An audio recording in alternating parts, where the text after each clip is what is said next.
एक मिनिट हां.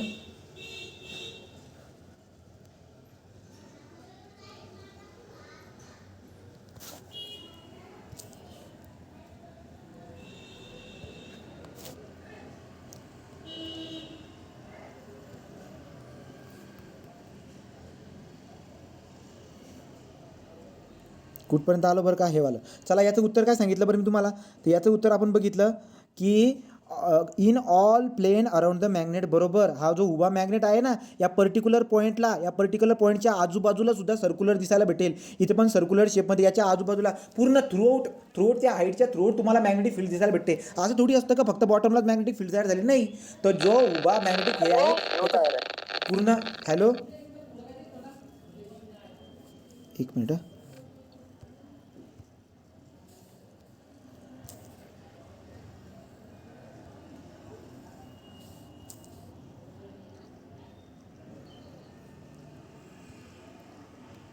ठीक आहे. तर लक्षात घ्या, हा जो काही आपल्याला काय दिसायला भेटतोय, तो हा जो काही मॅग्नेट उभा आहे त्याच्या प्रत्येक पॉईंटला आपल्याला काय दिसायला भेटत असते, प्रत्येक पॉईंटला आपल्याला मॅग्नेटिक फील्ड सर्क्युलर शेपमध्ये बनताना दिसायला भेटत असते. चला रिवाइज करा बरं पटपट. जर काय एखादा उभा कंडक्टर असेल, उभा कंडक्टरमधून जर का करंट पास तुम्ही केलं तर त्याच्या आजूबाजूला आपल्याला सर्क्युलर शेपमध्ये मॅग्नेटिक फील्ड दिसायला भेटत असते. बरोबर. तर मग एखाद्या स्ट्रेट कंडक्टरमध्ये फिरणारे जे काही करंट आहे त्याच्यामुळे मॅग्नेटिक फील्ड तयार झालेली आहे, तिची डिरेक्शन कशी असते ते ओळखण्यासाठी तुम्ही कोणता लॉ वापरतात पटापट सांगा. कोणता हे वापरतात तुम्ही, रूल कोणता वापरतात, रूल विचारतोय तुम्हाला मी, कोणता रूल वापरतात रे. त्याच्यामध्ये आपण कोणता रूल वापरत असतो, Maxwell right hand thumb rule. Maxwell right hand thumb rule आपण यूज करत असतो. तो काय सांगत असतो तुम्हाला, thumb denote the direction of the current and the curl finger denote the what, जे की आपलं मॅग्नेटिक फील्ड आहे तिची डिरेक्शन दाखवत असते. राईट. नंतर तुम्ही बघितलं तर सर्क्युलर लूप बघितली. सर्क्युलर लूपमध्ये तुम्हाला आठवत असेल चांगल्या पद्धतीने याचा इकडचा फेस पलीकडचा फेस क्वेश्चन त्याच्यावरती विचारतात, लक्षात राहू द्या तुम्ही. त्याचं उत्तर काय असणार आहे, in all plane around the magnet, हे त्याचं उत्तर आपल्याला दिसायला भेटत असते. Right. In horizontal as well as vertical plane around the magnet, in a vertical plane around the magnet, in vertical plane around the magnet, in horizontal plane around the magnet, in all plane around the magnet, in all plane around the magnet. Actually याचं उत्तर काय पाहिजे माहिती आहे का, in horizontal कुठे गेला, in horizontal plane around the magnet. हां, याचं उत्तर काय पाहिजे, हे पाहिजे in horizontal plane around the magnet. कारण की उभा ठेवला आहे ना तुम्ही, उत्तर बघा, उभा ठेवला आहे तुम्ही, तर होरिझॉन्टल प्लेनमध्ये मॅग्नेटिक फील्ड आपली तयार होत असते. ठीक आहे. पण आता हा कोणता बार आहे पहिले ते पण बघा. स्ट्रॉंग बार मॅग्नेट आहे, बार मॅग्नेट. जर बार मॅग्नेट असेल तर मला एक बात सांगा, बार मॅग्नेट का कंडक्टरसारखं काम करेल का. बार मॅग्नेटची मॅग्नेटिक फील्ड कशी असते, ही अशा पद्धतीने, हे वाल्या फील्ड आहेत त्याच्या. मग आता बोला, आता काय दिसायला भेटेल, आता तुम्हाला दिसायला भेटेल की पृथ्वी कशी असते ना, पृथ्वी आणि बार मॅग्नेट यांच्या मॅग्नेटिक फील्ड सेम असतात. म्हणजे काय, जर उभा तुम्ही ठेवला असेल तर क्वेश्चन व्यवस्थित वाटा, स्ट्रॉंग बार मॅग्नेट ठेवलेला आहे इथं, तर त्यामुळे इथं मला काय दिसायला भेटेल, अशा पद्धतीने तुम्हाला चारही बाजूंना होरिझॉन्टल सगळ्यामध्ये in all plane around the magnet. एकदम परफेक्ट उत्तर आहे त्यासाठी. बरोबर आहे. ठीक आहे. लक्षात घ्या, कंडक्टर नाही आहे तो कंडक्टर नाही आहे, तो एक मॅग्नेट आहे. आणि मॅग्नेट कशा पद्धतीने बिहेव करतात ते लक्षात घ्या. एक कंडक्टर जो जात असतो त्याच्या सर्क्युलर सगळ्या ह्याच्यामध्ये होरिझॉन्टल प्लेनमध्ये बनतं. जेव्हा कंडक्टर स्ट्रेट कंडक्टर आहे ना, त्याच्या होरिझॉन्टल, तुमच्या लक्षात आलं का काय चाललंय ते, हा क्वेश्चन कळाला असणार तुम्हाला. चला पुढे जाऊ.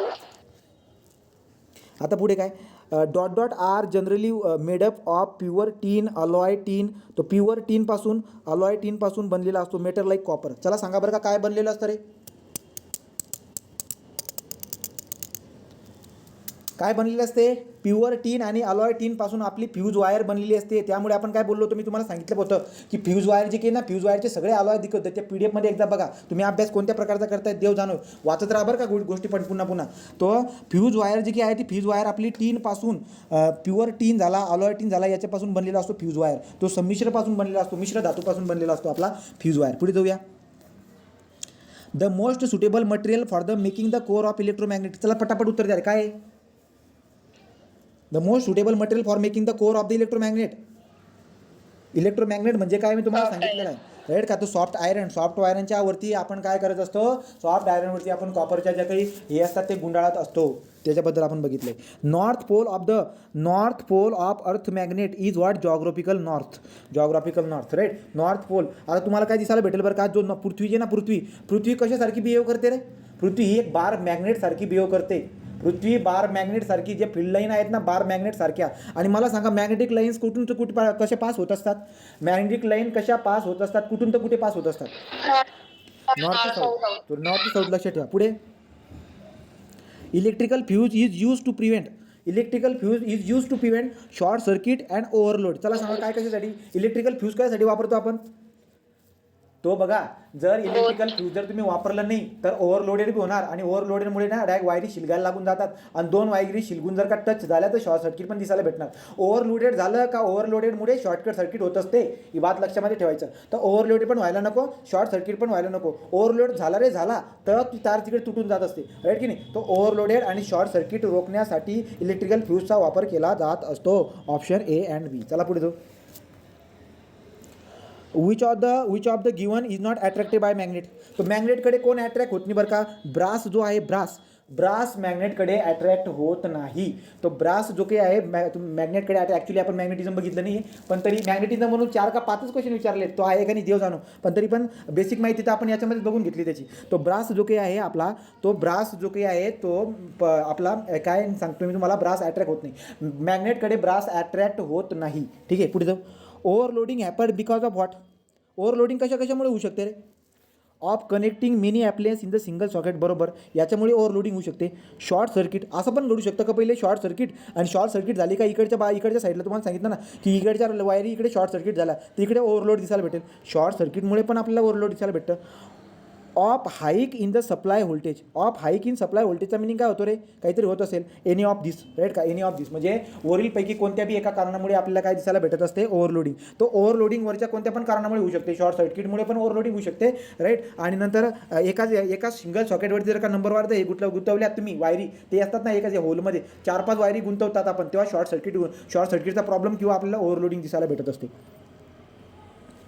नंतर पुढे which of the given correctly describe magnetic field near the long wire.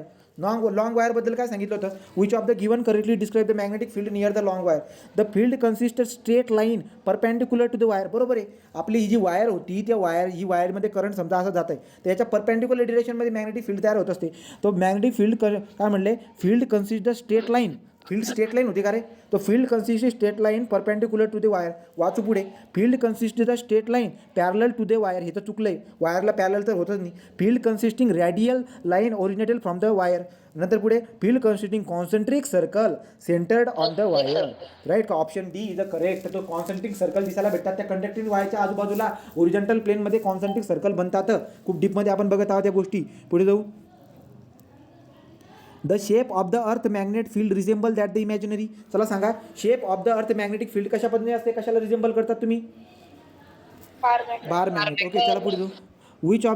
Which one given has its working based on the electromagnetic induction. चला बोला, आत्ता पटापट उत्तर द्या. इलेक्ट्रोमॅग्नेटिक इंडक्शनवरती कोण कोण काम करत असते. Generator, AC generator, DC generator, transformer, dynamo, जे सगळे आहेत ते दिसायला भेटत असतात. तर आता इथं काय असेल बघा, गॅल्व्हॅनोमीटर नाही आहे, राईट का. हे ॲमीटर बिमीटर तर नाही, दूरपर्यंत संबंध नाही. ट्रान्सफॉर्मर जो काही आहे तो इलेक्ट्रोमॅग्नेटिक इंडक्शनवरती काम करत असतो.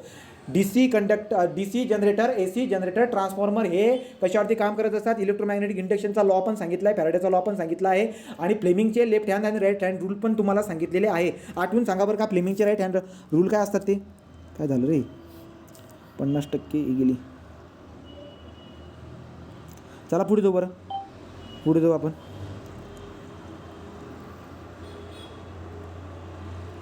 The direction of the current in the coil at the end of the electromagnetic is clockwise. चला उत्तर द्या पटकन. The direction of the current in the coil. तो coil direction of the current in the coil at a one end, एका एंडला electromagnet is a clockwise. तो clockwise दिसायला भेटते. The end of the electromagnet will be. चला सांगा पटकन, तो एंड काय असेल. तो काय असणार, जर तुम्हाला क्लॉकवाईज असेल तर क्लॉकवाईज म्हणजे साऊथ एंड असेल, तो साऊथ पोल. लक्षात आलं का. तुम्हाला दिसायला भेटते ते, तुम्हाला काय दिसायला भेटते, डिरेक्शन ऑफ द करंट जे ना कॉईलमधली तुम्हाला काय दिसायला भेटते, ती क्लॉकवाईज दिसायला भेटते. तर तो एंड काय असणार आहे, तो दिस एंड म्हणजे तो एंड काय असणार आहे, तो एंड साऊथ एंड असणार आहे. अँटी नॉर्थ, लक्षात ठेवा.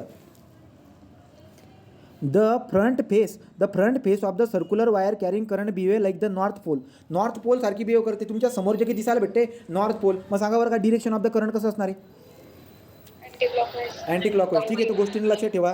पुढे जाऊ. In electrical motor direction of the current in the coil change once in each. चला सांगा, इलेक्ट्रिकल मोटारमध्ये direction of the current change once each what, half rotation. आठवते का, हाफ रोटेशनला करंट जे आपल्याला चेंज होताना दिसायला भेटत असते ते सगळं इकडे तिकडे, त्याला व्हायला नको, त्यामुळे आपण बरेचसे ॲडजस्टमेंट केल्या होत्या. पुढे magnetic field exert no force on what. तो काय बरं, याचं उत्तर जे आहे and electrical charges moving perpendicular direction. तो बघा मॅग्नेटिक फील्ड जी काही आहे ती कोणत्याही प्रकारचा फोर्स एक्झर्ट करत नाही कंडक्टरवरती. कधी घडेल बरं काय? Electrical charge moving perpendicular direction. Electrical charge moving perpendicular direction म्हणजे आता आपण बघूया. समजा हे कंडक्टर होतं. हे कंडक्टरमध्ये इलेक्ट्रिकल चार्जेस काय होत आहेत? मूव्ह होत आहेत. आता काय म्हणले? Magnetic field exert no force on the electrical charges moving perpendicular to its direction. Perpendicular direction. Unmagnetize iron bar. नंतर stationary electrical charges a magnet. काय उत्तर असेल रे? स्टेशनरी का? स्टेशनरी असणार राईट का? तो स्टेशनरी इलेक्ट्रिकल चार्जेस आपल्याला माहिती आहे जोपर्यंत मोशन कट करणार नाही त्याचं उत्तर आपल्याला ते दिसायला भेटणार आहे स्टेशनरी इलेक्ट्रिकल चार्जेस. जेवढ्या गोष्टी तुम्ही लावल्या आहेत उत्तर काय देतो तिकडे चुलीत घालायचं. ते आपण जे शिकलेलो आहोत त्याला अप्लाय करायचं. जर ही कंडिशन बनवली कोणती की समोरचा उत्तर तर ते देतोय तर तुम्ही ज्या गोष्टी शिकलेल्या असणार 4 गोष्टी आपण डायरेक्ट काय करून देतो? 4 गोष्टी आपण सरळ विसरून जातो. एक MCQ आहे समजा MCQ वाचतोय आणि त्याचं उत्तर जे ना आपल्या कन्सेप्टच्या बाहेर जातं आहे. आपण काय करतो माहिती आहे आपण शिकलेली कन्सेप्ट एक कन्सेप्टने 4 कन्सेप्ट आपण डायरेक्ट भुर्र करून टाकत असतो राईट का? तो भरोसा आपल्यावरती पाहिजे. ते चुकीचं जरी असलं तरी चालेल नापास झाले तरी चालेल पण भरोसा स्वतःवरती पाहिजे राईट. पुढे जाऊ. Rectangular coil of the copper wire is rotated in the magnetic field the direction of the induce current change once in what? तो रेक्टँग्युलर कॉईल. पुन्हा हाफ रिव्होल्यूशनबद्दल आपल्याला काय दिसायला भेटणार? अर्ध्या रिव्होल्यूशनमध्ये करंट जे काय ते चेंज होताना दिसायला भेटत असते. At a time of the short circuiting current in the circuit is what? चला पटापट उत्तर द्या रे. शॉर्ट सर्किटिंग जेव्हा होत असते तर करंट काय होत असते? हेवीली. कुठे गेला हेवीली? इन्क्रीज हेवीली राईट का? So at a time of the short circuit current in the circuit increase heavily. खूप जबरदस्त. याला म्हणतो आपण ओव्हरलोडेड. शॉर्ट सर्किटमुळे ओव्हरलोड होत असतो. ओव्हरलोड झाला का मग इकडे फ्यूजची वायर सुटून जाते. पुढे झाला. Which one of the statement is not true नाही आहे म्हणतात. तो in house circuit lamp are use in a parallel. Switch and fuse and circuit breaker should be place in the neutral wire. नंतर पुढे काय म्हणले? And electrical iron has earth wire and connected to the metal in case of the prevent the receiving shock when the connected 3 core cable 30 ampere 3 plug red wire goes live pin. आपल्याला काय म्हटलेलं आहे? Not true. तर चुकीचं mention केलं आहे. आता चुकीचं आपण शिकल्यापैकी काय काय देतं बरं का? Switches फ्युजेस and circuit breaker should be place in the neutral wire. तो एकदा तुम्ही काय करा आपण ना याला चेक करण्याचा प्रयत्न करू. मला थोडासा डाऊट आहे. लाईव्हला त्याला जोडतो बरोबर आहे पण एक मिनटं चेक करतो. एक मिनटं. आता हे पण व्हायब्रेट हे पण होत नाही. ते एक मिनटं आपण त्याला चेक करण्याचा प्रयत्न करू. गूगल बघून घेतलेलं बरं आहे.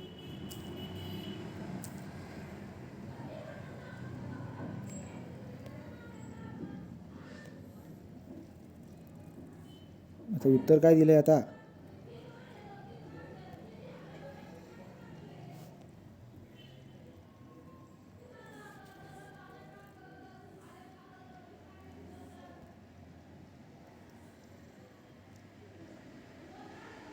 हे बघा उत्तर त्याचं काय आहे? स्विचेस बी ऑप्शन. स्विचेस फ्यूज आलं लक्षामध्ये? तर तुम्ही आता पक्का लक्षामध्ये ठेवा की स्विचेस फ्यूजेस आणि सर्किट ब्रेकरचं नाव काय दिलं आहे? ऑटोमॅटिक सर्किट ब्रेकरचं काय म्हणतो आपण आठवा बरं का? एक automatic circuit breaker miniature something MCB. हां MCB. तर लक्षात घ्या स्विचेस फ्यूजेस आणि सर्किट आपण लाईव्ह वायरला जोडलेलं असतं न्यूट्रलला नाही जोडलेलं आहे. बघा switches fuses circuit should be place in the live wire not in the neutral because they connected neutral wire. तर याची माहिती पण दिलेली आहे. ज्याला वाचायची इच्छा असेल त्याने तिचं इच्छा दाखवा. बघा पुढे जाऊ. मग ते चुकलेलं आहे. आपल्या एका बेसिक याच्यावरून आपण त्याला टिक करून टाकलं की चुकलेलं गड्या. ठीक आहे पुढे जाऊ. तो DC generator is a base on the principle of what? AC generator and DC generator are base on the what? पटकन सांगा. Electromagnetic induction. Okay. North pole of the long bar was pushed slowly into short solenoid connected galvanometer. Okay. तर तुम्ही त्याला push करतायत. पुढे काय? The magnet was held stationary for few second with north pole right middle solenoid and withdrawed rapidly. आणि पुन्हा आपण मागे ओढतोय. The maximum deflection of galvanometer observe when magnet watch moving toward the solenoid, moving into solenoid at a rest inside the solenoid, moving out of the solenoid. चला सांगा बरं उत्तर काय? जगा इथं होता आपला सोलोनाइड राईट. तुम्ही मॅग्नेटला आणल्यानंतर जसं तुम्ही जवळ आणतात तर जवळ आणल्यावरती तो काटा काय होता, जसं जसं तुम्ही जवळ आणत होते तो काटा या डिरेक्शनमध्ये डिप्लेट होत होता. जर शांत केलं तर पुन्हा त्याच्या जागेवरती येत होता. पुन्हा त्याला मागे ओढला का काटा इकडच्या डिरेक्शनमध्ये जाताना मला दिसत होता. आता याचं उत्तर आपल्याला काय देता यायला पाहिजे, moving toward the solenoid. So सोलोनाइडकडे जर आणलं तेव्हा पण आपल्याला जास्त दिसायला भेटणार आहे. Moving into solenoid at a rest and moving out of the solenoid. Out of the solenoid म्हणजे काय, आउट ऑफ द सोलोनाइड म्हणजे अवे फ्रॉम द सोलोनाइड का, राईट का. मग याचे उत्तर तर दोघी पाहिजे, याचे उत्तर दोघी पाहिजे. मग पाहिजे कारण की फास्ट जर मूव्ह केलं तर जास्त लवकर विचारलंय ना तिथे.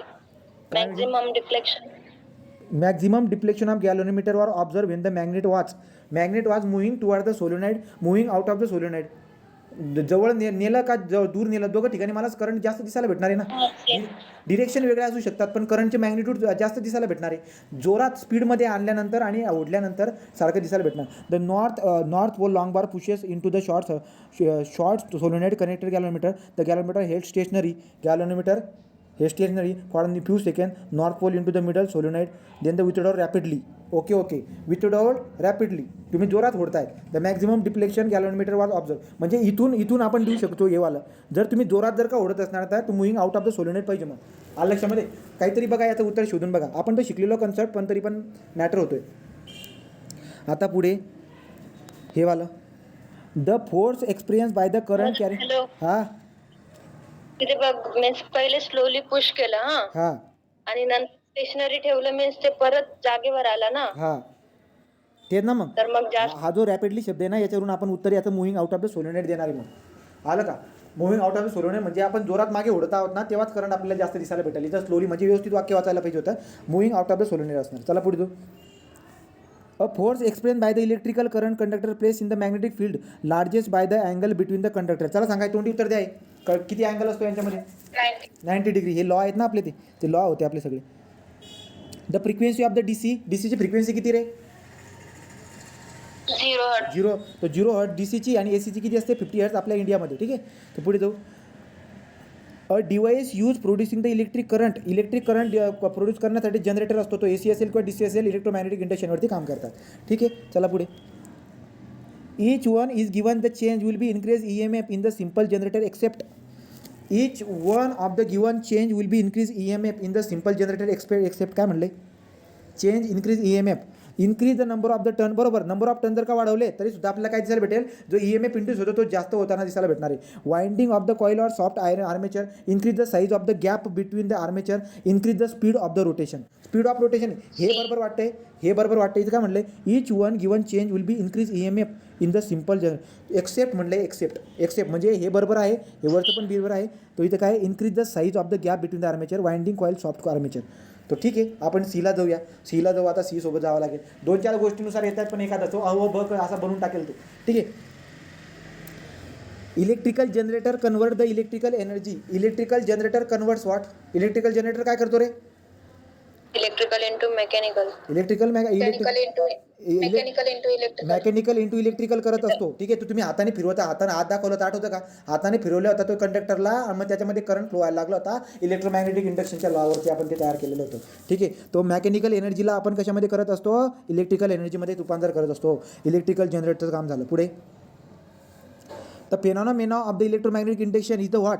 तो काय बरं का, काय असतो, process of the changing body, process of generating magnetic field due to the current passing through the coil producing the induce EMF in the coil relative motion between. बरोबर, राईट का. तो option C, producing the induce current in the coil due to the relative motion between the magnet and the coil. 1 number option C बरोबर. पुढे. Current breaker device which can be use in the place fuse domestic electrical wiring to the live वायरला आपण लावलेलं असतं. काय असतो तो आपला MCB म्हणजे ॲमेचर काहीतरी सर्किट ब्रेकर म्हणत होतो आपण त्याला. पुढे जाऊ. दस frequency alternating in the India is what, 50 hertz. पुढे गेलो तर काय, पुढे जाऊया. Electrical motor. चला, इलेक्ट्रिकल मोटर काय काम करते रे, इलेक्ट्रिकल मोटर काय करते, इलेक्ट्रिकल एनर्जीला मेकॅनिकल एनर्जीमध्ये कन्वर्ट करायचं काम करत असते. पुढे जाऊ. पुढे गेलो. The essential difference between the AC generator and the DC generator is what. AC generator is has electromagnetic while DC generator has permanent magnet. DC generator will generate higher voltage. बरोबर. आता DC हायर व्होल्टेज तयार करतं का नाही, AC will generate higher voltage. बरोबर. A C has slip ring नाही, slip ring कोणाला असतं रे? चला सांगा, स्लीप रेंज कोणाला? तुम्हाला काल सांगितलं होतं मी, स्लीप रेंज जे काही आहे ते डी सीला असतं, आलं लक्षामध्ये, आणि कम्युलेटर जो असतो तो ए सीला असतो. हे चुकलं. डी सी जनरेटर हे पण सरळ सरळ चुकत आहे. A C generator electromagnetic white, D C is a permanent magnet, हे पण चुकतं आहे. हे दोघं इलेक्ट्रोमॅग्नेटवर काम करताना दिसायला भेटतात. याचं उत्तर काय असणार आहे? A C generator will generate higher voltage. Option C is a correct. Option C is a correct. चला पुढे जाऊ. An MCB which cuts off the electricity supply in case of the short circuiting or overloading works on the what? कशावरती work करते MCB पण सांगा? Heating effect. तो fuse आणि MCB heating इफेक्टवरती काम करताना आपल्याला दिसायला भेटत असतात. पुढे जाऊया. Magnetic effect of the current discover by Oersted 1820. ठीक आहे, पुढे जाऊ. 1820 झाला. आता पर्पज ऑफ रिओस्टॅट. चला तुम्ही तोंडी सांगा बरं का, रिओस्टॅटचा पर्पज काय असतो रे? करंटला वाढवायचं किंवा कमी करायचं, रेजिस्टन्सला वाढवायचं किंवा राईट का? So increase the magnitude of the current only, no. Decrease the magnitude of current only, no. Increase or decrease the magnitude of current. Option C is a correct. आणि कशावरून? व्हेरिएबल रेजिस्टन्स आहेत, resistance कमी जास्त करा, current पण कमी जास्त होणार आहे.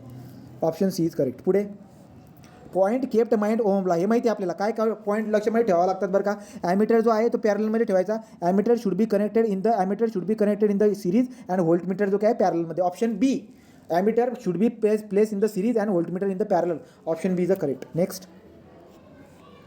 Which one of the is not does not resistance does not depend on what. Resistance कशावरती डिपेंड करत नाही? उत्तर द्या पटकन. रेजिस्टन्स डेन्सिटीवरती, राईट का? तो डेन्सिटीवरती डिपेंड करत नाही, टेम्परेचरवरती डिपेंड करतो, एरिया आणि लेंथवरती डिपेंड करत असतो. पुढे. So in parallel combination electrical appliance total electrical power in parallel combination electrical total electrical power what? चला सांगा. पॅरललमध्ये जर का तुम्ही हे जर लावलेत ॲप्लियन्स, तर मला सांगा पॅरललमध्ये ॲप्लियन्स लावल्यामुळे काय होत असते रेजिस्टन्सच्या बारेमध्ये सांगा. पॅरललमध्ये जर का ॲप्लियन्स लावले तर रेजिस्टन्स काय होतं रे? कमी होतो. रेजिस्टन्स जर कमी झाला तर पॉवर काय होते रे? पॉवर कंझ्युम काय होते? कमी होणार. मग पॉवर कंझ्युम काय होणार? तर total electrical power is what? Decrease. अशा पद्धतीने आपल्याला दिसायला भेटत असते. पुढे चला. नंतर an electrical heater is rated at 2 kilowatt. Electrical cost तुम्हाला दिली एका युनिटची 4 रुपये. What is the cost using the heater 3 hour. हे झालेलं आहे ना, हे झालेलं आपलं किती आणलं? 24 रुपये आणले होते. हे झालेलं आहे आपलं. पुढे झाला. नंतर हे a wire resistance R1 R2 are connected in the parallel. Formula calculating resistance. चला सांगा फॉर्म्युला काय असेल? कसा काढणार? 1/R is equal to 1/R1 plus 1/R2. Right का? इथे ॲक्च्युली आता स्मॉल R1 R2 दिले, पण तुम्ही समजून घ्या गोष्टीला. राईट, अशा पद्धतीने 1/R1 प्लस R2 आपण काढून देणार. कधी कधी तुम्हाला काय म्हणतात, एकदा तुम्ही सिरीजमध्ये लावलेले आहे, नंतर पॅरलमध्ये लावलेले आहे, मग ते 2 रेजिस्टन्स कोणते ते सांगा. सोपं आहे. तुम्ही सिरीजमध्ये लावा, त्याला याच्यामध्ये लावा, 2 इक्वेशन बनवून टाकायचे. काय करायचं? त्यांनी तुम्हाला दिलेलं असतं की जेव्हा सिरीजमध्ये लावले तो रेजिस्टन्स जो आहे तो 10 आहे. मग तुम्ही काय करतात? R1 प्लस R2 आणि रेजिस्टन्स टोटल किती? 10. जेव्हा तुम्ही पॅरलमध्ये लावता तेव्हा रेजिस्टन्स समजा किती आहे? 5 आहे. काहीतरी दिला असा. तुम्ही काय करणार? 1/R1 plus 1/R2 is equal to 1/5. म्हणजे 2 इक्वेशनला सायमल्टेनियसली जर का तुम्ही सॉल्व्ह केलं तर R1 आणि R2ची व्हॅल्यू तुम्हाला भेटून जाईल. ठीक आहे, चला पुढे जाऊ. Right. So electrical kettles use for the 200 volt. हे पण दिलेलं आहे तुम्हाला. काय काढायला लावले त्यांनी? करंट. मग करंट काढणं काय सोपं आहे ना. Power is equal to V into I. Power is equal to V into I. तुम्हाला पॉवर दिले 3000. मग तुम्ही काय करणार? 3000 डिवाइड बाय काय करून टाका? 3000 डिवाइड बाय काय करणार मी आता? व्होल्टेज आहे 200. 2 शून्य कटले 15 एम्पियर आपल्या कम से कम करंट दिसायला भेटणार त्या ठिकाणी. Okay, should be able to carry at least 15 ampere. पुढे काय? Wire resistance R double stretching. Okay, तुम्ही काय केलं आता? याचं उत्तर द्या रे पटकन सांगा. याचं उत्तर कोण दिलं बघू? उत्तर द्या पटापट. अजून याची MPCचे क्वेश्चन बाकी सगळे पटकन घ्या. याला आवरू द्या मला आज. Wire resistance R is double by stretching. The resistance of the half of this stretch wire will be. मला सांगा, जर समजा तुम्ही त्या वायरला डबल जर काय केलं तर रेजिस्टन्स किती होणार? 2R होऊन जाणार. बरोबर. तो रेजिस्टन्स जो आहे तो 2R होऊन जाणार. The resistance of half wire. मग हाफ वायरचं काय बरं का? तो हाफ वायर जी ताणलेली वायर आहे ना त्याच्या अर्धीचं काय होईल मग? That is what? R का उत्तर काय असणार त्याचा? R. तर मी R होऊन जाईल. तर तुम्ही ताणली ना त्याला, दुप्पट जर करून टाकली ना तर त्याचं रेजिस्टन्स 2R झालं. पण त्या निम्म्याचं किती असणार? R असणार. Option B is a correct. Option B is a correct. चला पुढे. Which of the given is not correct. कोणतं करेक्ट मी सांगा बरं का रे? Volt into coulomb. V into coulomb is equal to 1 joule. बरोबर आहे का? चेक करून घ्या. याचं उत्तर जे आहे ना ते आपल्याला हे जे काय आहे हे चुकीचं दिसायला भेटतं. कसं बघून घ्या. हॉर्स पॉवर आहे. हॉर्स पॉवर आणि पॉवर ही काय आहे? व्होल्ट आणि तुम्हाला व्हॅट दिलेलं आहे. मला सांगा व्हॅट आणि व्होल्ट असा पॉवरचा फॉर्म्युला होतो का कधी? व्हॅट हा बघा, हा व्हॅट आहे. व्हॅट आणि व्होल्ट या दोघांचा गुणाकार कधी पॉवर होत असतो का? तसं काही नाही आहे, राईट की नाही? चुकलं आहे. तर पहिलं जे काही आपल्याला चुकीचं दिसायला भेटते बाकीचं तुम्ही शोधू शकता, परीक्षेमध्ये पण काढता येईल ते. चला हे आता MPCचं आलं. आता MPCच्या लाईनकडे वळूया, पटापट उत्तर द्या. चला गुरुत्वाकर्षणचं काय रे? गुरुत्वाकर्षणची युनिट काय असणार ग्रॅव्हिटेशनचं? मीटर पर सेकंड स्क्वेअर. तो मीटर पर सेकंड स्क्वेअर म्हटल्यावरती इथं जोडून दिली, राईट. विद्युतधाराला इलेक्ट्रिक करंट म्हणतो आपण. इलेक्ट्रिक करंटचं काय आहे बरं का? इलेक्ट्रिकल करंट तो कुलम पर सेकंड. नंतर विलॉसिटीचं काय असणार आहे? मीटर पर सेकंड. विलॉसिटी मीटर पर सेकंड. आणि विद्युतरोधचा आपण काय म्हणतो? रेजिस्टन्स. त्याचं काय असणार? ओम. तो ठीक आहे, काही एवढा फरक पडत नाही मराठीमध्ये, थोडासा आपल्याला होईल थोडासा त्रास. बरं ठीक आहे, याचं उत्तर तुम्हाला इथं जोड्या लावायचं होतं, ते आपण शोधून टाकलं. परफेक्ट. पुढे 1000 वॅट शक्तीची विद्युत इस्त्री दररोज 2 तास वापरली तर किलो वॅट तासाचा युनिट दर 3 रुपये असेल इस्त्रीसाठी. चला सांगायचं उत्तर काढा रे. क्लर्क मेन्स 2019ला आलेला क्वेश्चन बघा. जर मराठीमध्ये त्रास होतोय बघून घ्या तरी तुम्ही. तो काय म्हणलेले तुम्हाला म्हणले किती वॅट आहे? 1000 वॅट. मग तुम्ही काय करतात? 1000 डिवाइड बाय 1000, तेव्हा तो कशामध्ये होईल? किलो वॅटमध्ये. Okay, kilo watt into time. आपण काय करतो? टाईम इन हवर किती? 2 तास. 2 तास तुम्ही 2 तासचं वापरताय, पण 2 तास तरी किती दिवस वापरतायत? मे महिना, पुरा मे महिना. मग मे महिन्यामध्ये किती दिवस असतात रे? 30 दिवस असतात. 30 काय 31? 30 काय 31, राईट. तो 31 दिवस दिसायला भेटतील. मग 31. मग आता परफेक्ट काढायचे आपल्याला, उत्तर एकदम परफेक्ट काढायचं. हे झाले कट. 31 एके 31, 31 दुनी किती झाले? 62 युनिट येणार आहे. आता 62 युनिट जर काय येतील, एका युनिटचा किती रुपये? 3 रुपये. 62 गुणिले 3 करा. मग 62 गुणिले 3 जर केले तर 3 दुने 6, 6 18, 186 उत्तर. बघा तर महिना बिना पण 5 पाहिजे म्हणजे, तर कसं उत्तर काय काढताय? त्याचे किती असणार आहे? 186 रुपये. 186 रुपये येणार आहे. सुटलं काय उदाहरण तुम्हाला हे? ठीक आहे, पुढे जाऊ. आता पुढे जर एक रोध एकसर जोडणी, एकसर म्हणजे सिरीजमध्ये, जर 2 रोध 2 resistor are connected in the series, right, the effect of both resistor is 45 ohm. तर त्यांचा रिझल्टंट जो दिसायला भेटतो 45 ओहम.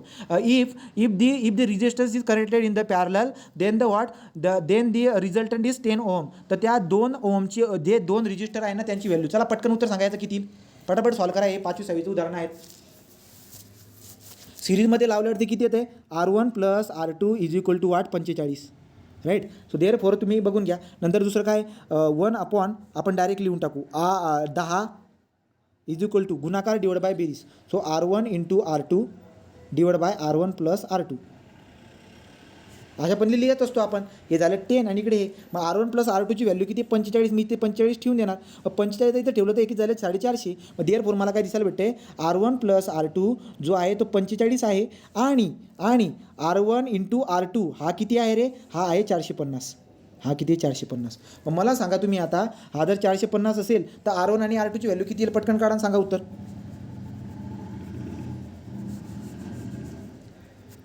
पटापट उत्तर द्या रे. हे 2-3दा रिपीट झाला क्वेश्चन हा.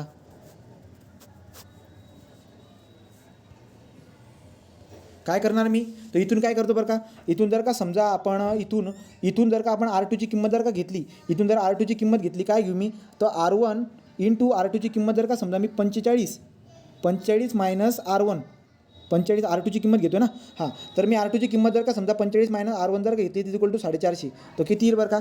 45 R1 मायनस R1चा स्क्वेअर = 450. जरा अवघड होते का ते? सोपं करण्याचा प्रयत्न करूया. सोपं करायला जरा. याला जर का इकडून जर का टाकलं तर पुन्हा आपण क्वाड्रॅटिक इक्वेशन बनणार आहे का? तर मग ऑप्शनकडून पण जाता येतील, तसं काही विषय नाही आहे. ऑप्शनकडून जाण्याचा प्रयत्न करायचा, राईट. हे ऑप्शन दिलेले त्याच्यावरून तुम्ही ऑप्शनवरून बी गेले तरी पण चालेल. तुम्ही इक्वेशन बनवू शकलेत ना, की R1 आणि R2 यांचा गुणाकार 450 व्हायला पाहिजे. मग बघा बरं का, कुठे 450 होते? तो इथंच 450, दुसरं कुठे 450 होते? इथं पण होते बघा. इथं पण होते बरं का. इथं पण होते, इथं होत नाही फक्त. इथं पण होते 2-3 ठिकाणी होते. पण त्यांची बेरीज किती व्हायला पाहिजे? 45. त्यांची बेरीज किती व्हायला पाहिजे? 45. मग बेरीज 45 व्हायला पाहिजे आणि गुणाकार 450 व्हायला पाहिजे. असा कोणता आहे?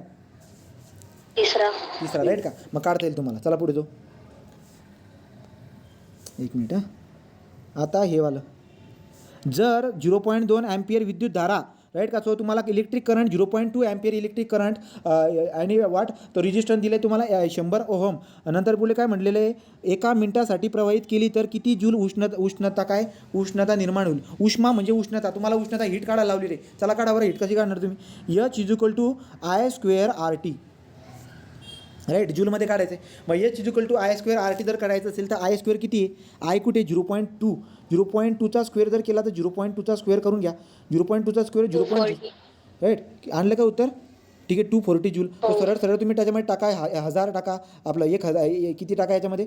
जूलमध्ये जेव्हा आपण उत्तर काढत असणार तेव्हा टाईम कशामध्ये टाकायचा, टाईम कधी पण सेकंदामध्ये टाकायचा. त्यामुळे तुम्ही एका मिनिटाला इथं 60ने मल्टिप्लाय करावं लागेल, सेकंडमध्ये करा. ठीक आहे चला पुढे. 0.3 एवढी विद्युत धारा कुंडलातून मिनिटामध्ये प्रवाहित केली तर किती कॅलरी. पुन्हा तेच उदाहरण येते बघा. तो तेच उदाहरण देखील रिपीट होताना दिसायला भेटतं 18मध्ये कंबाईन बी आणि कंबाईन सीमध्ये सेम उदाहरण जे काही पडलेलं आहे. पुढे जर गेलं तर काय हे वाला. आता आपण जे काही शिकलो त्याच्यावरून लावा. हेन्स ऑरिस्टेडने काय लावलं बरं काय. हेन्स ऑरिस्टेडने काय शोध लावला, ऑरिस्टेडने काय शोध लावला की इलेक्ट्रिकल कंडक्टरमधून जेव्हा करंट पास होत असतं आजूबाजूला काय होत असते. हां, तो आता याचं उत्तर काय असेल बरं का. विद्युत धारेद्वारे चुंबकत्व निर्मिती. ए ऑप्शन एक. हां, याचं एक ऑप्शन असणार आहे, कारण की विद्युत धारेमुळे चुंबकत्व निर्मिती बरोबर आहे. पुढे मायकेल फॅरेडेने काय केलं बरं का. मायकेल फॅरेडेने काय केलं, विद्युत परितीवरील रोध कोणी शोधला आहे, ओहमने शोधला आहे. जॉर्ज ओहम जो आहे ना, त्या जॉर्ज ओहमने ओहमचा शोध लावला आहे. बरोबर आहे. तर 2 तर सापडले गड्या. अजून काय मायकेल फॅरेडे पण आपल्याला माहिती आहे. मायकेल फॅरेडेवरती काय आहे, मायकेल फॅरेडे. आता मायकेल फॅरेडे जो की आहे प्रकाशाचे विकिरणकरण विद्युत मोटार मायकेल फॅरेडेच्या याच्यावरती चालते का. मायकेल फॅरेडेच्या याच्यावरती चालते का ती मोटार. हो, मायकेल फॅरेडेच्या याच्यावरती चालते. बघा बरं का. आता मला पाहिजे बचं 4 आपण बघू. हां, बचं 4 हे बचं 4 इथं बचं 4 आहे आणि नंतर ऑरिस्टेड कचं 1 आहे. कचं किती आहे 1, म्हणजे आपल्याला दिसायला भेटतो आहे हा वाला ऑप्शन. मग हा वाला ऑप्शन म्हणजे काय तर अचं 3 म्हणजे प्रकाशाचे विकिरीकरण आपण शिकणार आहोत ते पुढे. आणि बचं 4 माहिती आहे आपल्याला. नंतर कचं 1 बरोबर आहे. नंतर डचं 2 विद्युत मोटर. ठीक आहे. मायकेल फॅरेडेचं काय आहे, मायकेल फॅरेडे म्हणतोय मी फॅरेडे. ठीक आहे. तो मायकेल फॅरेडेच्या वेळीच एकदा बघा पुन्हा PDF Michael Faraday electrical motor वगैरे असेल. ठीक आहे. तर 2-3 बी सापडले तरी तुमच्या जोड्या जुळून जात असतात. ठीक आहे. पुढे जाऊया. 10 ओहम 12 व्होल्ट 12 व्होल्ट विद्युत धारा. ठीक आहे. स्थापत्यचं रिकाम लागलं वाटतं. पुढे बघा आता काय 10 ओहम रोध 12 व्होल्ट विद्युत धारा गटात जोडल्यास 1.1 विद्युत धारा वाहते. विद्युत घटांचा अंतर्गत रोध काढा. चला सांगा रे. रोध म्हणजे ओहम काढायचा आहे. काढता येईल ना ओहम. ओहमचा लॉ वापरा, तुम्हाला जमून जाईल. MPSC 2018मध्ये क्वेश्चन आलेला आहे. हे सोपे आहेत. हे काढता येईल का उष्ण आहे तुम्हाला ही किंमत बी काढता येईल रे. बघा एका परिपथातून कोणतं रे दादा 10 ओहम 12 व्होल्ट आणि 1.1 10 ओहम रोध 12 ओहम विद्युत घटाच्या जोडल्यास रोधातून एक किती म्हणलेत 1.1 विद्युत धारा वाहते. विद्युत घटाचा अंतर्गत रोध काढा.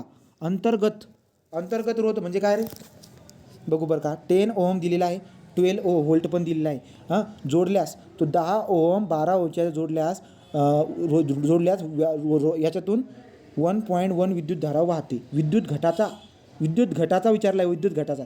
आता विद्युत घटाचा रोध काढण्यासाठी विद्युत घटाचा रोध मला पार इलेक्ट्रिकलच्या मागं जावं लागतं आहे. मग आता इलेक्ट्रिकलच्या मागं जावं लागते, पार मागं जावं लागतं आहे आता.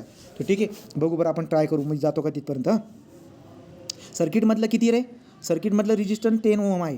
ठीक आहे. तो सर्किटमधलं रेजिस्टन्स 10 ओहम आहे आणि हे पण एक कुठलं तरी रेजिस्टन्स आहे. मग आपण एक काम करू ना, 10 ओहम प्लस हे जे ना ही बॅटरी हे पण त्याला लागलेली आहे समजा सिरीजमध्ये, तर त्याला मी R1 म्हणतो. ठीक आहे. त्याला काय म्हणतो मी R1 म्हणतो. मग हे दोघं सिरीजमध्ये लागलेले आहेत. राईट. हे दोघं सिरीजमध्ये लागले तर मग आपण काय करणार आता गंमत बघा.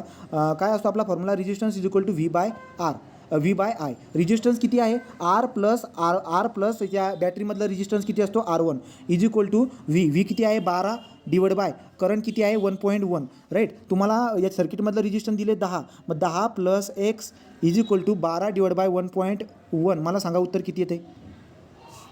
एक्सचं उत्तर किती येते सांगा बरं.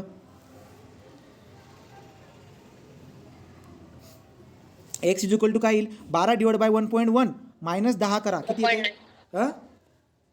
0.9. जो 0.9 राईट का, तो 0.91 दिसायला भेटत असते राईट. तर मग तुम्हाला ती बात पण लक्षामध्ये राहायला पाहिजे की जी काही बॅटरी असते आपली, बॅटरी वगैरे जी असते याच्यामधला रेजिस्टन्स जो आहे तो सर्किटच्या रेजिस्टन्सला कशामध्ये असतो, सिरीजमध्ये असतो राईट. मग हे सिरीजमध्ये मग टोटल रेजिस्टन्स काय होणार, R1 + R2, R1 + R2 हे रेजिस्टन्स याच्यामध्ये, त्याच्यानुसार आपण काढणार आहे. आलं, ते बेसिकमध्ये आहे, तेवढा काही विषय नव्हता. ठीक आहे, पुढे जाऊ. पुढचं काय, 750 वॅट शक्तीची विद्युत शेती, हे जमून जाईल रे, हे जमून जाईल रे, हे जमेल ना रे, हे जमून जाईल. एका परिपथातून 600 कुलोम इतका विद्युत प्रभार सलग 10 मिनिटे वाहत असेल तर या परिपथातून जाणारी विद्युत धारा म्हणजे, चला सांगा जमेल का, जमेल का हे सांगा पटापट. जमेल, ठीक आहे चला. पुढे, धातूंमधील विद्युत चालकता कमी ते जास्त, चालकता कमी ते जास्त म्हणजे तुम्हाला कमीपासून जास्तपर्यंत, सगळ्यात कमी कंडक्टन्स कोणाचा आहे ते लावा, त्याच्यापेक्षा जास्त कोणाचा आहे, सगळ्यात जास्त कंडक्टन्स, तो कंडक्टन्स, चालकता म्हणजे कंडक्टन्स, बरोबर का नाही, चालकता म्हणजे कंडक्टन्स. सगळ्यात कमी कंडक्टन्स कोणाचं असेल ते सांगा, त्याच्यानंतर जास्त आणि त्याच्यापेक्षा जास्त काय असेल उत्तर सांगा. सगळ्यात कमी कोणाचं, ॲल्युमिनियम 1 नंबर, सगळ्यात कमी conductance 2 number copper, 3 number silver. Okay, silver म्हणजे सिल्वरमध्ये सगळ्यात जास्त कंडक्टन्स असतं, त्याच्यानंतर कॉपर आणि त्याच्यानंतर ॲल्युमिनियम आणि त्याच्यानंतर फेरस, हे तुम्हाला मी सांगितले. पुढे जाऊ. जर 2 रोध, हां बोल ना. किती वेळ होणार आहे लेक्चर? झालं आहे बघा आता, किती 4-5 बाकीत. पुढे झाला. तर पुढे काय, जर 2 रोध एकसर जोडणीने जोडले तर त्यांचे परिणाम रोध 45 ओहम, तेच रोध जर समांतरमध्ये जोडले तर तुम्हाला जमतं रे. राईट का, रिपीट झालेला आहे, पुन्हा रिपीट झाला आहे. सगळे रिपीटेड क्वेश्चन पडलेत आतापर्यंत, सगळे बघितले का, 3च प्रकार पडलेत, पण तुम्हाला जास्त डोकं लावायचं काम नाही, खल्लास झाली इलेक्ट्रिसिटी. पुढे, फॅरेडेचा विद्युत उपघटक नियम कशाशी संबंधित आहे, फॅरेडेचा विद्युत उपघटक नियम कशाशी संबंधित आहे. तो आता हे काय आलं बरं का, फॅरेडचा, तो फॅरेडचा विद्युत उपघटन म्हणजे मला आपल्याला बघायचं बाकी असेल, तो मे बी तो हे बघायचं बाकी असेल आपला, राहू देऊ त्याला. तो जे काय आहे आपण याच्यामध्ये इनसाइड द ॲटम जे बघणार आहोत त्याच्यामध्ये दिसायला भेटेल, ते फॅरेडे देतो ना, ते पण दिसायला भेटेल तिकडे. चला पुढे, विद्युत दिवामध्ये रासायनिकदृष्ट्या निष्क्रिय वायूचे मिश्रण भरलेले असते का भरले असते सांगा रे. ते जे ना, जे काही आपला जो लाईट असतो ना, त्या लाईटमध्ये टंगस्टनच्या ज्या वायरी बिरी असतात ना, त्याच्या आजूबाजूला कोणते वायू भरलेले असतात, आपण ऑर्गॉन आणि नायट्रोजन, बरोबर. तर जो बल्ब असतो त्याच्यामध्ये ऑर्गन आणि नायट्रोजन आपण भरलेला असतो, का भरलेला असतो बरं का, तो बघा, टंगस्टन धातूच्या कुंडलाचे ऑक्सिजनेशन होऊ देत नाही, बरोबर राईट का. जी टंगस्टन वायर असते ते टंगस्टन वायरची झीज व्हायला नको म्हणून त्याच्यामध्ये ऑर्गॉन आणि नायट्रोजन असतात. लक्षात आलं का काय बोलते मी. जो काही आपला इनकॅन्डेसेंट बल्ब असतो त्याच्यामध्ये जी तार असते त्याची झीज व्हायला नको म्हणून आपण त्याच्यामध्ये ऑर्गॉन आणि नायट्रोजन ॲड करत असतो, हे परफेक्ट उत्तर आहे. पुढे, टंगस्टन धातूच्या कुंडलांचा द्रवणांक वाढवतात, ऑर्गॉन आणि हे वाढवत नाही. ऑलरेडी टंगस्टनचा मेल्टिंग पॉईंट जास्त असतो, ऑर्गॉनमुळे तो वाढत नाही. लक्षात घ्या, म्हणजे चुकलेलं आहे हे, बोललेलं चुकलेलं आहे. टंगस्टनचा मेल्टिंग पॉईंट ऑलरेडी जास्त आहे, त्याचा ऑर्गॉनची काही संबंध नाही मेल्टिंग पॉईंटची. लक्षात घ्या, मेल्टिंग जो काही ऑर्गॉन आणि नायट्रोजन आहे तो काय काम करत असतो, तो झीज होऊ देत नाही, म्हणजे ऑक्सिडेशन होऊ देत नाही. निष्क्रिय वायू विपुल व स्वस्त असतात, नाही हे चुकलं आहे राईट का. निष्क्रिय वायू म्हणजे इनर्ट गॅसेस जास्त महाग असतात. प्रकाशाची तीव्रता वाढवण्यास मदत करतो. तुम्हाला सांगा, तो ऑर्गन वगैरे प्रकाशाची तीव्रता वाढवतो का, म्हणजे जास्त प्रकाश देतो का तो, नाही. टंगस्टन वायर जास्त प्रकाश देते, तो ऑर्गन थोडी देतोय. लक्षात घ्या, तर त्याच्यामध्ये ॲड केलेला ऑर्गन वगैरे गॅस जो आहे तो टंगस्टन वायरची झीज होण्यास रोखतो, टंगस्टन वायरची फक्त झीज होण्यास रोखत असतो. याचं उत्तर फक्त ए सत्य आहे, ए सत्य. आलं लक्षात रे. हो, ठीक आहे, चला पुढे जाऊ. आता पुढे हे युनिट तुम्हाला माहिती आहे, विभवांतर काय. आता विभवांतर म्हणजे काय रे, पोटेन्शियल डिफरन्स का. विभवांतर, विद्युत प्रवाह, प्रभार, कंडक्टन्सचं काय सांगता येईल, कंडक्टन्सचं मो आहे एवढं माहिती आहे का, कंडक्टन्सचं मो आहे. प्रभार म्हणजे चार्जेसचं काय असतं, चार्जेसचं कुलोंब असतं, हे पण आपल्याला कळालं राईट. नंतर मग आता विद्युत प्रवाह आणि विभवांतर पोटेन्शियल डिफरन्स म्हणतो. पोटेन्शियल डिफरन्स म्हणजे व्होल्ट आणि विद्युत प्रवाह म्हणजे अँपियर. तर जुळून जातं, असं पण जुळून जातं आणि इंग्रजीमध्ये असणार आहे ना, त्यामुळे काही प्रॉब्लेम नाही. पुढे, वीज बिलातील एका युनिटची व्हॅल्यू ऊर्जा किती, चला पटकन सांगा किती असते रे. हे सांगितलं तुम्हाला मी, किती असते. 36. हां, तो 3.6 × 10⁶ जूल, और तुम्ही असं लिहू शकता 36 × 10⁵. बघा परीक्षेमध्ये आले ते, STIच्या प्रीमध्ये आलेला क्वेश्चन. ठीक आहे, पुढे जर गेला तर काय, 2 समान रोधक प्रथम सरळ जोडणीमध्ये नंतर समांतर वी जोडणीमध्ये लावल्या. चला या प्रश्नाचं उत्तर तुम्ही द्या मला. हां, 2 समान रोधक म्हणजे जर रजिस्टर तुम्ही सिरीजमध्ये लावलं आणि नंतर त्याला पॅरललमध्ये लावलं, ठीक आहे. 2 समान रोधक सरळ जोडणीमध्ये म्हणजे सिरीजमध्ये लावले आणि नंतर त्याला तुम्ही पॅरललमध्ये लावले राईट, तर कोणते विधान सत्य आहे, तर काय होईल सांगा, तर कोणते विधान सत्य. दोन्ही जोडणीमध्ये समान पॉवर खर्च होईल, बरोबर आहे का रे, हे वाक्य बरोबर आहे का. नाही, चुकलं. सरळ जोडणीमध्ये समांतर जोडणीपेक्षा जास्त पॉवर खर्च होईल, बरोबर आहे का. चला सांगा पटापट. बरोबर, एक नंबर आहे, एकदम परफेक्ट आहे. त्याचं उत्तर काय झालं आपलं? 2 उत्तर करत पूर्ण एकदम परफेक्ट झालेलं आहे. डोकं लावायचं काम नाही आहे. चला पुढे जाऊ. पुढे काय?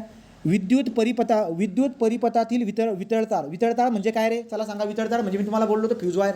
मग फ्यूज वायर काय असते? फ्यूज वायर तो विद्युत परिपथातील वायर उपकरणाशी एकसर जोडणी असते. बरोबर आहे का रे? बरोबर आहे का हे? हो. बरोबर. ते एका सिरीजमध्ये लावतो. कोणाला सिरीजमध्ये लावतो? आपली लाईव्ह वायर जी असते ती लाईव्ह वायरला कट करून देतो, Live त्याला wire. सिरीजमध्ये लावून देत असतो आपण. बरोबर. आणि तो नंतर पुढे काय? उपकरणाची समांतरमध्ये नाही, चुकलं आहे. राईट का? मिश्र धातूपासून बनलेली असते. बरोबर. राईट का? ए बरोबर आहे, क बरोबर आहे. शुद्ध धातूपासून चुकलं. मग अ आणि क बरोबर कुठे असेल तर अ आणि क बरोबर आहे. राईट. पुढे जाऊ. खालीलपैकी टिंब या धातूचा विद्युत रोध सार्वत्रिक असतो. विद्युत रोध सगळ्यात जास्त कोणाचा असतो रे? विद्युत रोध म्हणजे काय? याचं रेजिस्टन्स सगळ्यात जास्त कोणाचं असतं? पटकन उत्तर द्या, टाईम होतोय. टंगस्टन. राईट. तो सगळ्यात जास्त कशाचा असतो? टंगस्टन. मी जेवढं बंबार्डिंग केली घडी गुच्चूप सरळ जाऊन तिथं गोल करायचं काम करा. ओके. पुढे जाऊ. ओहमचा नियम खालीलपैकी कोणाला लागू पडत नाही? कोणाला लागू पडत नाही रे ओहमचा नियम? वाहकाला लागू पडतो. राईट का? स्थिर तापमान असणारा वाहकाला अर्धवाहकला काय म्हणतो? सेमीकंडक्टरला ओहमचा लॉ लागत नाही. नॉन ओहमिक असतात ते. आलं लक्षामध्ये? चला पुढे जाऊ. घरातील वीज परिपथ जोडणी ही समांतर जोडणी असते. कारण सांगा. चला. समांतरमध्ये काय लावतात रे? समांतरमध्ये काय लावतात? जास्त विद्युत प्रभार मिळण्यासाठी, जास्त विद्युत धारा मिळण्यासाठी ही जोडणी सोपी आहे. वरीलपैकी कोणतेही नाही. चला बोट उत्तर द्या. जास्त इलेक्ट्रिक करंट त्याच्यामधून पास होईल. बरोबर. जर तुम्ही पॅरललमध्ये लावलं तर रेजिस्टन्स कमी आणि रेजिस्टन्स जर का कमी तर इलेक्ट्रिक करंट त्याच्यामधून जास्त पास होणार आहे. आणि लक्षात घ्या, इलेक्ट्रिक करंट जास्त पास होईल म्हणजे तुम्हाला चांगल्या पद्धतीने तो दिसायला भेटेल. पॉवर कन्झ्युम बी कमी होईल. आलं लक्षामध्ये? त्याचं उत्तर 2 दिसायला भेटतं आहे. विद्युत धारा मिळवण्यासाठी. आलं लक्षामध्ये? तर त्याच्यामुळे आपण परिपथातून लावलेली असते. पुढे काय बरं का? रेडिओ संच, टी व्ही संच, फ्रीज, इलेक्ट्रिकल. तुम्हाला सांगितलं होतं मी ते केलं आहे का तुम्ही पाठ? तुम्हाला मी ते रेटिंग लक्षात ठेवायला लावलं ते सगळे रेटिंग वाचून घ्या. बघा PSIच्या परीक्षेमध्ये ते रेटिंग विचारले आहेत डायरेक्ट. राईट. त्या रेटिंग विचारलं आहे 100, 120, 720. सांगा बरं का आता कसं लावणार तुम्ही डोकं लावून? सगळ्यात जास्त कोणाला लागत असते रे? सगळ्यात जास्त फ्रीजला लागते का? फ्रीजला का इस्त्रीला? प्रेस. इस्त्रीला लागायला पाहिजे ना? इस्त्रीच.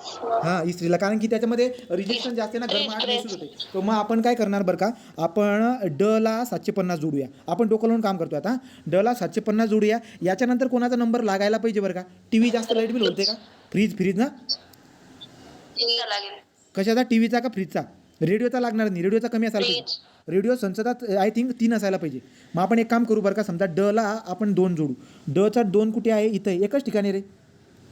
एकच ठिकाणी. तो डचा 2 आता बघा बरं का? बरोबर आहे का माझा?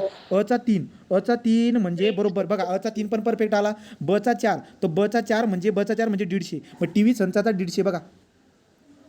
TV संचाचा 150 आहे. रेडिओ संचाचा 80 आहे. आलं लक्षामध्ये? फ्रीजचा जो काही आहे तो फ्रीजचा किती आहे? फ्रीजचा 120 आहे. म्हणजे TV जास्त लाईट बिल ओढते. लाईट बिल घे करते. आलं लक्षात? चला पुढे जाऊ. तर डोकं लावून त्या उत्तर देता आलं. पुढे खालीलपैकी कोणते वाक्य बरोबर आहे? चला कोणते वाक्य बरोबर आहे रे? कमी विद्युत धारेची कमी लांबी आणि जाड तार वापरतात. बरोबर आहे का बघा रे? कमी विद्युत विद्युत रोध आहे म्हणजे रेजिस्टन्स जर का तुम्हाला कमी पाहिजे असेल तर कमी लांबी आणि एरिया जास्त पाहिजे. बरोबर आहे का हे? बरोबर आहे. मग हे बरोबर आहे. मग खालचं चुकीचं असणार आहे. फक्त अ बरोबर पाहिजे. जास्ती विद्युतरोधासाठी कमी लांबीची आणि बारीक तार वापरतात. फक्त अ बरोबर. आलं लक्षात? हे बघा सगळे क्वेश्चन मी अगोदर घेतलेले आहेत. इंग्रजी मराठीमधून सगळे घेतलेत मी. पुढे दूरध्वनी कर्ण श्रवणीचे कार्य. ते लांबचं जे काही आवाज आहे तो आपल्याला चांगला ऐकू यायला पाहिजे. त्यासाठी कशाच्या याच्यावरती काम केलं जातं बरं का? परिणाम कोणत्या तत्वावरती चालत असते?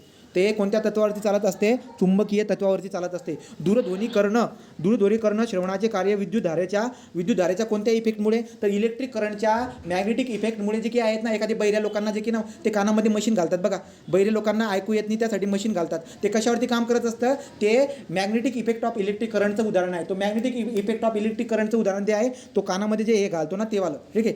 ते कमी ऐकू येत असेल ना त्याला जास्त ऐकू येतं तेवाली बात. टिंब या पदार्थाच्या बाबतीत विद्युत धारा व विभवांतर यांचा आलेख काढला तर सरळीय येत नाही. रोधाचे मूल्य स्थिर राहत नाही. चला सांगा याचं काय उत्तर? बघा तांबे, चांदी, ॲल्युमिनियम हे सरळ कंडक्टर आहेत आणि कंडक्टरचं लाईन सरळ अशा पद्धतीने बनत असते. हा व्होल्ट आणि हा करंट. परंतु थर्मिस्टर काय माहीत नाही आपल्याला. उत्तर काय असणार याचं? थर्मिस्टरचा जे की आहे थर्मिस्टरचा ग्राफ जो आहे तो अशा पद्धतीने नॉन लिनियर बनताना दिसायला भेटणार आहे. पुढे जाऊया. 16 ओहम रोध असणारे 4 रोधकांची समांतर जोडणी चला उत्तर सांगा पटापट रे. याचं उत्तर काय येईल? 16 ओहम रोध असणारे 4 रोधांची समांतर जोडणी ठीक आहे. 16 ओहम रोध असणारे 4 रोधांची समांतर जोडणी ओके. तो एक वायर होती, त्याचा 16 रेजिस्टर आहे. आता आपण काय करून टाकले, 4 तुकडे केले. समजा 4 तुकडे केले ना, 4 रोधांची समांतर जोडणी करायची. मग 4 तुकडे जर केले तर हा 4 ओहम, हा 4 ओहम, हा 4 ओहम आणि हा 4 ओहम. मग 4 4 4 4. आता जर का पॅरलमध्ये लावले 4 4 4 4 तर आपण काय करतो, गुणाकार डिवाइड बाय बेरीज. 4 चोक 16 डिवाइड बाय बेरीज किती आहे 8. म्हणजे किती झाले, हे झाले 2. मग मला दिसायला भेटते किती 2. आता त्यांनी विचारलं काय एकसर जोडणी केलीस तर एकूण परिणामी रोध किती येईल. चुकलं का माझ्याकडून काही? 4 4 4ला पॅरलमध्ये लावा आणि त्याचा रिझल्ट सांगा बरं का. हा 4 आहेत ते 4 आहेत राईट का. 1 अपॉन रेजिस्टन्स 2 नाही ते 4 आहेत. तर 1/4 plus 1/4 plus 1/4 plus 1/4. So therefore what, तो 4/4 बरोबर का रे राईट. प्रत्येकी 16 आहे ना ते. प्रत्येकी 16 म्हणले का? प्रत्येकी 16 रोध असणारे 4 ओके. मग मी काय करणार, 1/16 प्लस 1/16 देअरफॉर 4/16.